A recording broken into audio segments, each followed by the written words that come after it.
नमस्कार, आप देख रहे हैं इंडिया न्यूज। आपके साथ मैं अभिषेक पांडे। देश भर में आज दशहरा मनाया जा रहा है। राजस्थान के कोटा में विश्व के सबसे ऊंचे 221 फीट के रावण का दहन किया जाएगा। तो वहीं प्रधानमंत्री नरेंद्र मोदी दिल्ली की श्री रामलीला कमेटी इंद्रप्रस्थ में शामिल होंगे। यहां पर 72 फीट ऊंचे रावण का दहन किया जाएगा। दशहरा बुराई पर अच्छाई की जीत का प्रतीक है और भारत में बड़े ही हर्षोल्लास के साथ ये पर्व मनाया जाता है। आज पूरे देश में रावण के पुतले जलाकर बुराई की हार का जश्न मनाया जाएगा।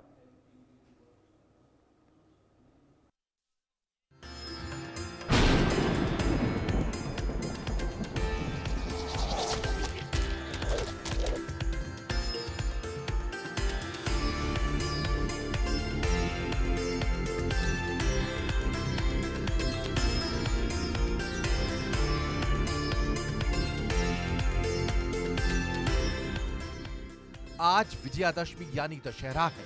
देश भर में ये त्योहार धूमधाम से मनाया जा रहा है। हर साल ये त्योहार आश्विन मास के शुक्ल पक्ष की दशमी तिथि को मनाया जाता है। मान्यता है कि इसी दिन भगवान श्री राम ने रावण का वध कर धर्म की स्थापना की थी। इसी वजह से पर्व को अच्छाई की जीत और बुराई के अंत का प्रतीक माना जाता है। पूरे देश में दशहरे से पहले भगवान श्री राम की लीला का मंचन किया जाता है और दशमी तिथि को लीला के समापन के साथ बुराई के प्रतीक रावण के साथ साथ मेघनाद और कुंभकर्ण के पुतले जलाए जाते हैं।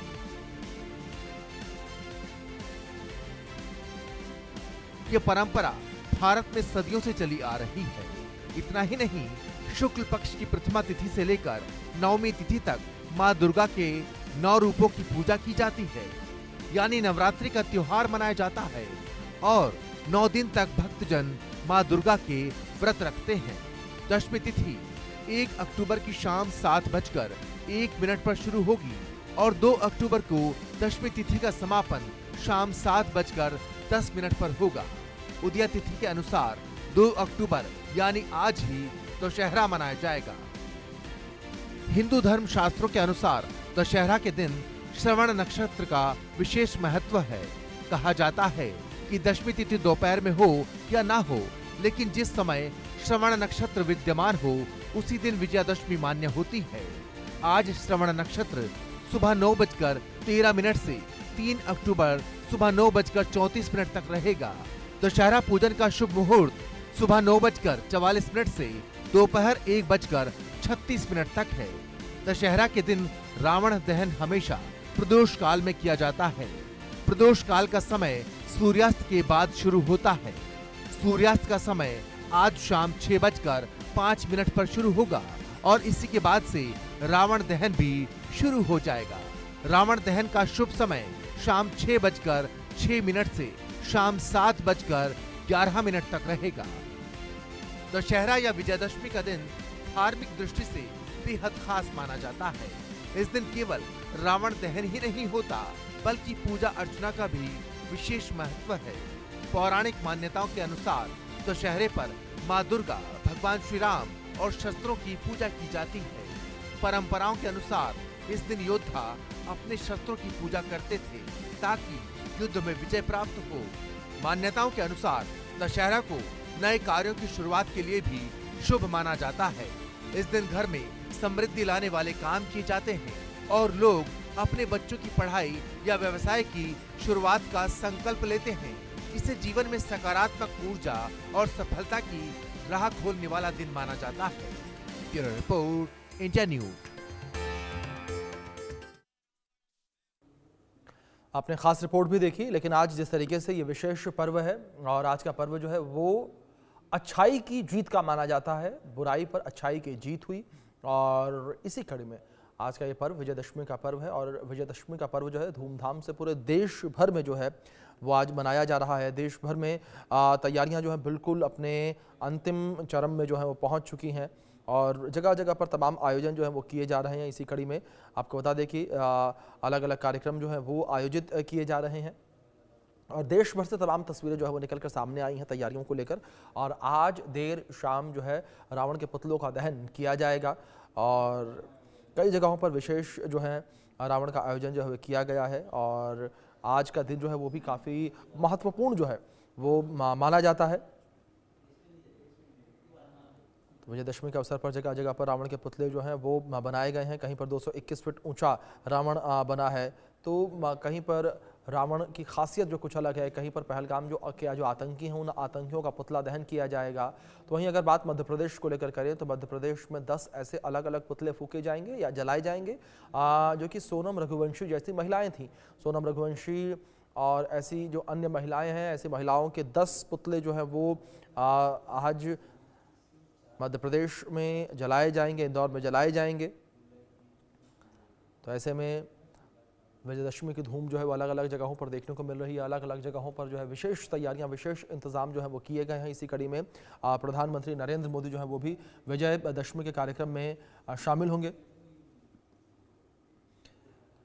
तो दशहरा या फिर विजयदशमी पर्व जो है बुराई पर अच्छाई की विजय का प्रतीक माना जाता है और इसे बड़े हर्षोल्लास के साथ आज मनाया जा रहा है। शारदीय नवरात्रि के 9 दिन पूरे होने के बाद दशमी तिथि को दशहरा आता है। इस दिन भगवान राम ने रावण का वध किया था और माता सीता को रावण के चंगुल से मुक्त करवाया था।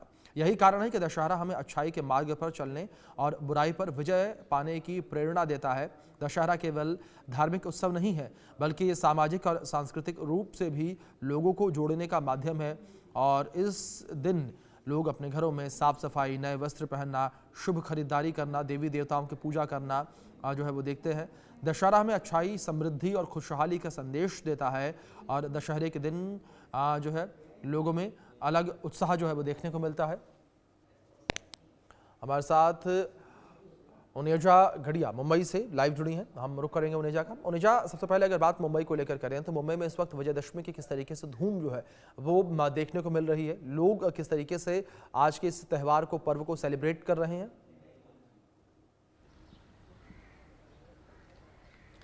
जी देखिए, मुंबई की अगर बात करें तो मुंबई में हर तरफ दशहरा रैली के लिए तैयारियां चल रही हैं। जगह जगह पे छोटे छोटे जगह पर जैसे थाना हो, साइन हो, अलग अलग जगहों पर जो दशहरा रैली है उसकी तैयारियां तो हो रही है। लेकिन मुख्य रूप से मुंबई की जहां बात आती है वहां पर इस साल जो है 2 जगह की रैली, एक नेस्को में जो शिंदे गुट की रैली होने वाली है और एक जो शिवाजी पार्क में जो बरसों से रैली होती आ रही है, जो बाला साहब ठाकरे के ज़माने से जो रैली होती आ रही है। ये जो 2 रैलियां हैं वो चर्चे में हैं और इस बार मुख्य तौर पर इसकी बात करें तो और ज़्यादा ख़ास हो गई, क्योंकि आने वाले जो बीएमसी चुनाव हैं उसको अगर जोड़ दिया जाए तो इसमें और भी ज़्यादा जो है लोग उमड़ पड़ने वाले हैं। आज शाम में ये रैली शुरू होगी।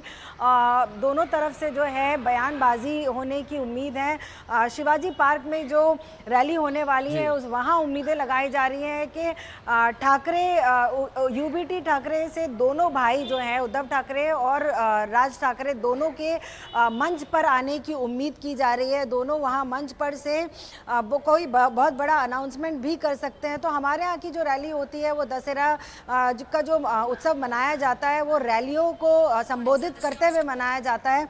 आज ये भी अटकलें लगाई जा रही हैं कि दोनों भाई का जो अलायंस है उसकी भी घोषणा हो सकती है। देखिए, आपको एक बात यहाँ पर मैं बता दूँ कि ये जो रैली शिवाजी पार्क से होती हुई आई है, जो सेना सुप्रीमो बाला साहब ठाकरे के ज़माने से होती आई है, वो सिर्फ रैली नहीं रही है, वो सेना को अपने जो कार्यकर्ता हैं उनको संबोधित करने का एक जरिया है, एक प्लेटफॉर्म है। बाला साहब ठाकरे भी अपने लोगों से इसी मंच से बात किया करते थे। बहुत सारी बड़ी बड़ी घोषणाएं भी हुई हैं। इस बार की रैली भी बहुत खास रहेगी क्योंकि उनके जाने के बाद से अब तक 20 साल गुजर गए हैं। राज ठाकरे ने उद्धव ठाकरे के साथ में ये मंच शेयर नहीं किया है। आज जो है वो अलग समा बंधा हुआ है यहाँ पर और ये मंच जो है ये दोनों भाई एक साथ शेयर करने वाले हैं। अटकलें लगाई जा रही है कि कई बड़ी घोषणाएं होंगी। महाराष्ट्र की बात करें तो जिस तरह से बीएमसी की इलेक्शंस आने वाले हैं, 224 सीटों पर ये इलेक्शन जो है वो चलने वाला है। ये भी अटकलें लगाई जा रही है कि 50-50 चांसेस है, दोनों भी भाई जो है 224 जो सीटें हैं वो 50-50 जो डिवाइड करके अपने पास रखेंगे।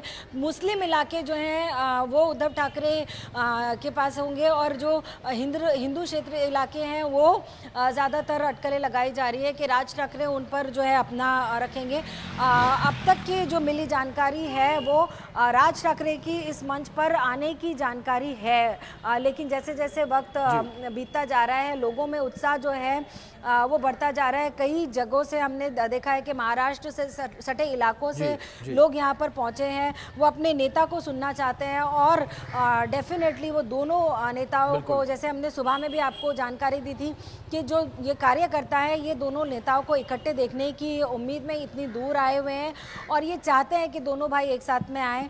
तो बस जैसी रैली शुरू होगी लोगों की नज़रें जो है इस रैली पर टिकी हुई रहेगी, क्योंकि दोनों भाई जो हैं वो 20 साल बाद एक साथ में रैली में नज़र आएंगे और बहुत बड़ी जो घोषणाएं हैं वो होने की उम्मीद है। तो देखते हैं कि किस तरह से ये आगे चलता है और क्या-क्या घोषणाएं इस रैली से आज निकल कर आती हैं। जाहिर तौर पर इस रैली पर भी सभी की निगाहें बनी रहेंगी। जिस तरीके से दशहरे के अवसर पर ये रैली आयोजित की जा रही है, आप बने रहे मेरे साथ। इस बीच भावना मेरी सहयोगी जुड़े हैं, उनका रुख करूंगा मैं।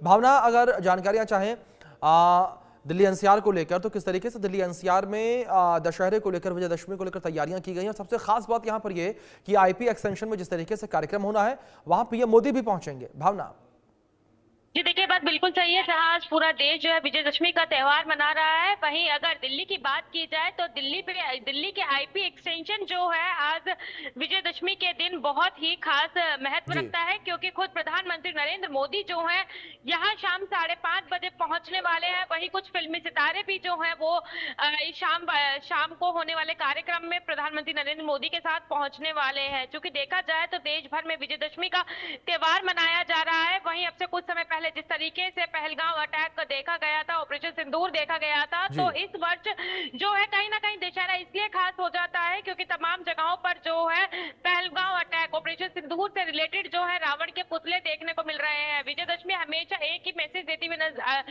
मैसेज देती है, बुराई पर अच्छाई का जीत। तो कहीं ना कहीं पहलगांव अटैक के पुतले जिस तरीके से आज दशहरा मैदान में देखने को मिल रहे हैं, वो भी कहीं ना कहीं बुराई पर अच्छाई के जीत का प्रतीक है। तो उसको लेकर जो है पुतलों की डिमांड बहुत ज्यादा इस वर्ष जो है नवरात्रों जो है मार्केट में देखी गई थी और उसी के पुतले जो है आज शाम को दशहरा ग्राउंड में देखे जाएंगे, जब उन रावण के पुतलों का दहन किया जाएगा। अगर आईपी एक्सटेंशन मैदान की बात की जाए तो आईपी एक्सटेंशन रामलीला मैदान में जहां शाम 5:30 बजे प्रधानमंत्री पहुंचने वाले हैं, वहीं उनके साथ कुछ फिल्मी सितारे भी वहां पर मौजूद होंगे और शाम का आयोजन जो है वो बहुत ही खास है। चूंकि विजयदशमी का पर्व है, सभी की निगाहें जो है जो रामलीला मैदानों तक नहीं पहुंच पा रहे हैं उनकी निगाहें टेलीविजन स्क्रीन पर होंगी और जो रामलीला मैदान पहुंच रहे हैं वो हर्षोल्लास के साथ विजयदशमी का त्योहार मनाने की तैयारी कर रहे हैं। बिल्कुल भावना, जाहिर तौर पर लोगों में ये उत्साह जो है साफ तौर पर देखने को मिल रहा है। उनेजा, अगर बात जिस तरीके से मुंबई को लेकर हम लोग कर रहे थे, मुंबई में भी खास उत्साह जो है वो लोगों में देखने को मिल रहा है। इस बीच में आपसे भी आगे इन्फॉर्मेशन लूंगा, कुछ जानकारियां लूंगा, लेकिन एक जानकारी है वो अपने दर्शकों तक पहले पहुंचा देते हैं। आप दोनों बने रहे मेरे साथ। राजस्थान के कोटा में इस बार रावण के पुतले को 221 फीट तक का बनाया गया है, जिसको 4 से 5 क्रेनों की मदद से करीब 5 घंटे की मशक्कत के बाद खड़ा किया गया है, जिसको देखने के लिए दूर दराज से शहरवासी दशहरा मैदान में पहुंच रहे हैं। इस ऐतिहासिक पलों को अपने कैमरों में लोग कैद कर रहे हैं। तो वहीं कुंभकर्ण और मेघनाथ के पुतलों को 60-60 फीट तक का बनाया गया है। रावण के कुंभों का दहन रिमोट के माध्यम से किया जाएगा। तो वहीं इस रावण के पुतले को देखने के लिए दशहरे मैदान में लोग लगातार पहुंच रहे हैं और इन लोगों से बातचीत की हमारे संवाददाता योगेंद्र महावर ने। आप सुनिए जो लोग वहां पहुंच रहे हैं वो क्या कुछ कह रहे हैं। दशहरे मेले पर एक इतिहास रखने जा रहा है, जहां पर 221 फीट रावण के पुतले का दहन 2 अक्टूबर को किया जाएगा। 221 फीट रावण के पुतले को बनाने के लिए 3 से 4 महीने का समय लगा है और एक ये विश्व कीर्तिमान जो है वो बनने जा रहा है। और आप मेरे पीछे देख सकते हैं कि रावण का पुतला है उसको खड़ा कर दिया गया और उसके साथ ही कुंभकर्ण और मेघनाथ के जो पुतले हैं उनको भी 60-60 फीट तक बनाया जाएगा और इसके साथ ही 2 अक्टूबर को जो रावण के कुंभे हैं उनका दहन किया जाएगा। निश्चित तौर पर इस बार विश्व कीर्तिमान जो है वो बनने जा रहा है, जहां पर लाखों की संख्या में जो दर्शक है वो इस रावण के पुतले के दहन के दौरान यहाँ पर मौजूद रहेंगे और जो कि एक इतिहास जो बनेगा उसके लिए विश्व रिकॉर्ड की जो टीमें हैं वो भी कोटा पहुंच चुकी है और उन्होंने रावण के पुतला जो बनाया गया है उसका पूरा नाप ले लिया है और नाप लेने के साथ ही जो है अब वो इतिहास की बात जो सामने आ रही है वो देखने वाली बात है। कुछ दर्शक भी हमारे साथ मौजूद है जो रावण के पुतले को आप लोग यहाँ देखने आए हो। पहली बार इतना बड़ा पुतला बना है। आपने इसके पहले भी दशहरे मेले में कई रावण के पुतले देखे होंगे, इस बार क्या कुछ खास इस बार देखने को मिला? पहले हमने जो भी मेले में पुतला उतला देखा वो 70-75 फीट के आसपास का रहता था, और इस बार तो इसकी साइज काफ़ी अच्छी लग रही है और बनाया भी काफ़ी सुंदर है इसको। पिछली बार तो बनाते वक्त पुतला गिर भी गया था, इस बार इसको अच्छे से मेंटेन किया है। और अभी मेघनाथ और इसके कुंभकर्ण के पुतले भी लगाए नहीं गए यहाँ पे, ये कब तक लगेंगे इसका भी कुछ पता नहीं, आज शाम तक लग जाएंगे उससे लग रहा है। लेकिन इस बार बताया जा रहा है कि कीर्तिमान भी बनने जा रहा है, विश्व रिकॉर्ड बनने जा रहा है, तो उसको उससे कोटा की छवि किस तरह से पूरे देश में और विश्व में अलग पहचान बनाएगी? नहीं, कोटा की छवि विश्व में इसमें अलग पहचान बनाएगी, क्योंकि अभी तक नॉर्मल ग्राउंड बना जा रहा था। इस बार ग्राउंड का हाइट काफ़ी 221 फीट के आसपास हाइट बता रहे हैं, तो एक तरह से गिनीज बुक में नाम भी हो सकता है इसका, काफ़ी वर्ल्ड रिकॉर्ड बना सकता है कोटा इस चीज़ के लिए।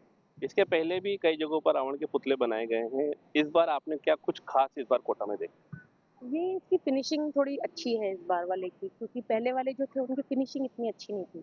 इस बार वालों की फिनिशिंग बहुत अच्छी है। तो बच्चों को आप दिखाने लाए, कितना अच्छा लग रहा है? बच्चे बहुत एंजॉय कर रहे हैं, एक्साइटमेंट तो है ही बच्चों में कि इतना लंबा और पहली बार बना है हमारे कोटा में। कोटा वैसे है ही फेमस, कोटा को वैसे भी किसी चीज़ की ज़रूरत नहीं है, बट फिर भी ये जो इस तरह की चीज़ें होती है उससे एक एडवांटेज तो मिलता ही है। कारीगरों की मेहनत बिल्कुल, बहुत अच्छी सराहनीय है। तो निश्चित तौर पर अलग अलग जो दर्शक है वो यहाँ पर देखने आए हैं और अलग अलग जो पहचान है वो लगातार बनी हुई है और बनने के साथ ही कहीं ना कहीं जो रावण के कुनबे हैं उनको यहाँ पे तैयार किया गया है। 60-60 फीट के कुंभकर्ण और मेघनाथ के पुतले हैं, उनको भी तैयार किया जा रहा है और निश्चित तौर पर कल सुबह तक या कल शाम तक उनको भी खड़ा कर दिया जाएगा। लेकिन जो विशेष इस बार आकर्षक का रहा है वो रहा है रावण का पुतला, जो कि 221 फीट बनाया गया है और करीब 44 लाख की लागत से इन कुनबों को जो है वो तैयार किया गया है। और इसके पहले दिल्ली में और चंडीगढ़ में भी रावण के कुनबे हैं उनको तैयार किया गया था, रावण का पुतला बनाया गया था, लेकिन 221 फीट में कहीं ना कहीं चंडीगढ़ में वो रावण का पुतला खड़ा नहीं हो पाया था।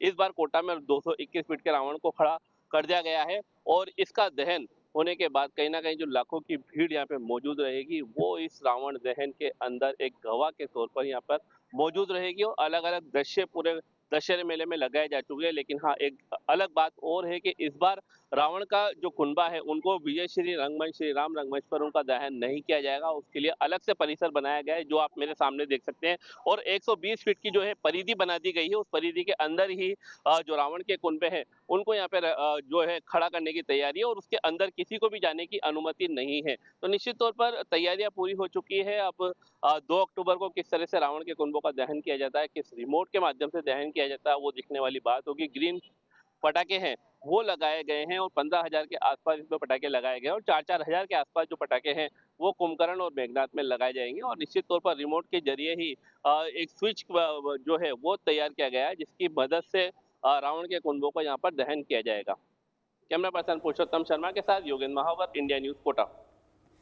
तो हमारी सहयोगी उनायजा हमारे साथ लगातार बनी है, उनका रुख करेंगे। उनायजा, अगर जिस तरीके से मुंबई को लेकर हम लोग बात कर रहे थे, मुंबई के वो कौन से खास जगह हैं, कौन सी वो खास समितियां जहां पर रावण का दहन किया जाता है और बड़ी संख्या में लोग वहां पर पहुंचते हैं?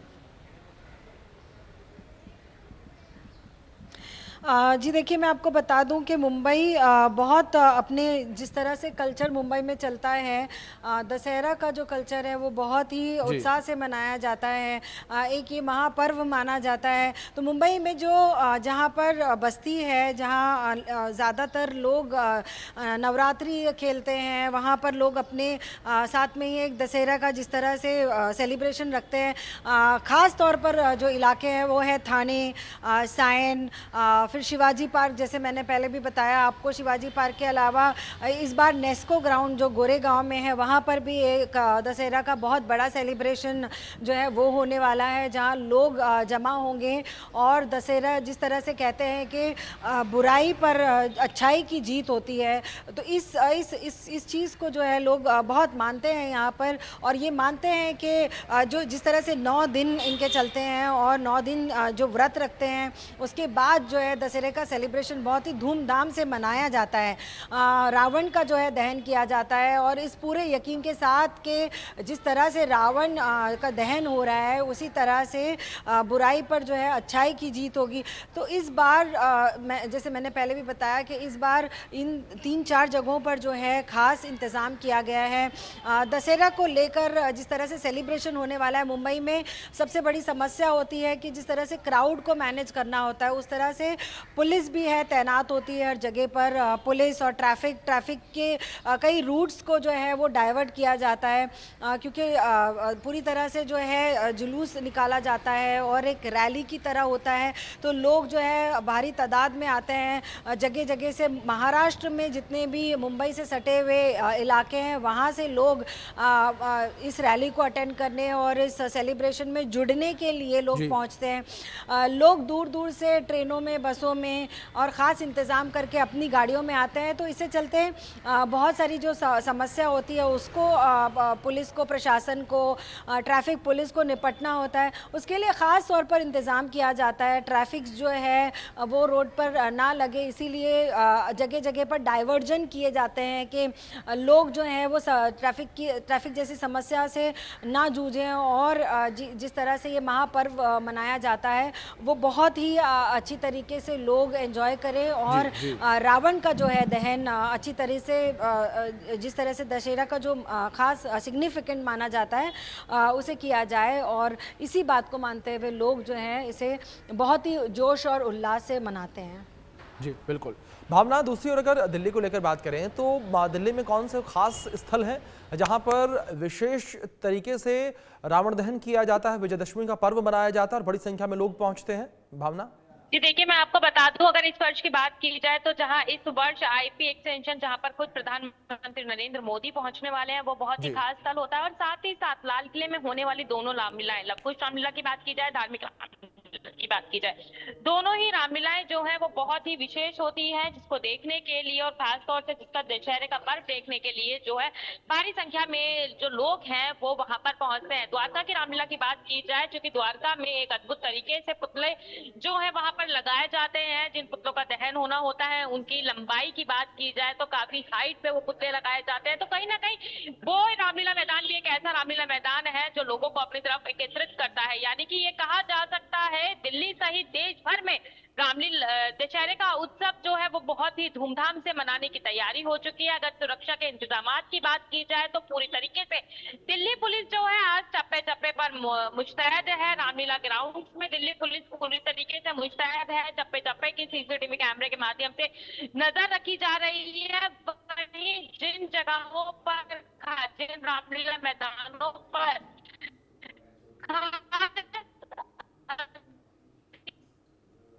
जी बिल्कुल। भावना, जिस तरीके से आप इंफॉर्मेशन दे रही हैं, दिल्ली के कई ऐसे स्थल जहां पर विशेष इंतजाम जो है वो रामलीला को लेकर किया गया और अब विजयदशमी का पर्व मनाया जाएगा, रावण के पुतले का दहन किया जाएगा और अच्छाई की जीत बुराई पर जो है वो देखने को मिलेगी। जिस तरीके से रावण के पुतले के दहन के साथ ये किया जाता है, रामलीला मैदान को लेकर बात करें या फिर लाल किला को लेकर बात करें, आईपी एक्सटेंशन का जिस तरीके से आपने जिक्र किया, दिल्ली में ये विशेष जगह है जहाँ पर विशेष इंतजाम देखने को मिलेगा।